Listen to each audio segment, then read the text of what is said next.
Oi, gente, tudo bem com você? Hoje eu vou ensinar vocês a fazer um avião a jato. Para quem não sabe, foi meu avô que me ensinou. E, ó, eu vou te mostrar pra vocês aqui, ó. Aí, assim, tá bom. Assim, ó. Olha como é que faz, ó.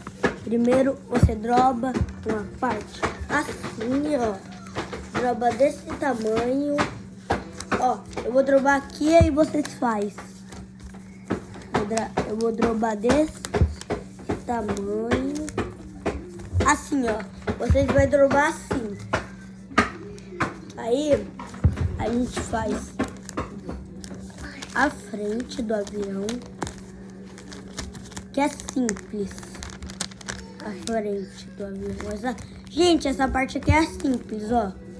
Você tem que deixar certinho.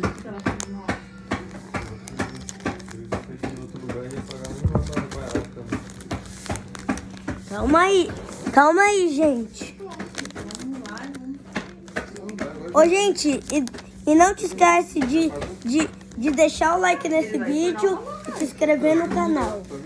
Ó, aí vocês fazem assim, ó. Você tem que fazer certinho, senão o avião vai dar errado.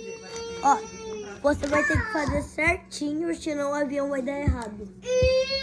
Aí, você droba uma parte pra cá, ó. Você droba uma parte pra cá.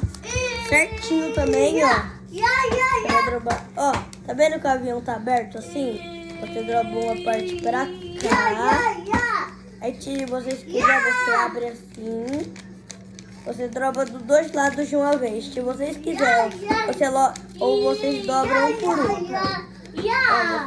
Ó, vocês dobram assim, ó. Ó, uma parte aqui e outra parte aqui. Aí vocês abrem e tá pronto o seu aviãozinho de papel. Ó, olha como é que ficou. Olha aqui. Gente, e se vocês quiserem, você faz isso daqui também, ó. Ó, você dropa essa parte aqui. Se vocês quiserem, você faz isso daqui, ó, nas asas, ó. Calma aí, gente. Aqui, ó. Se vocês quiserem, você faz isso daqui, ó. Ó, esses negocinhos aqui na asa. E eu vou gravar pra vocês como é que esse avião voa, ó. Ó, 3, 2, 1 e... Gente, calma aí que não voou nada.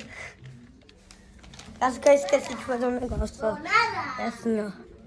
Ó, vocês estão vendo, ó? Não sei se dá pra ver. Ó, 3, 2, 1 e... Ó, esse avião voa bem. Ô, gente, e hoje eu só não ensinei, eu só não vou fazer isso. Caso que olha o que meu irmão fez. Olha isso. Olha que bagunça.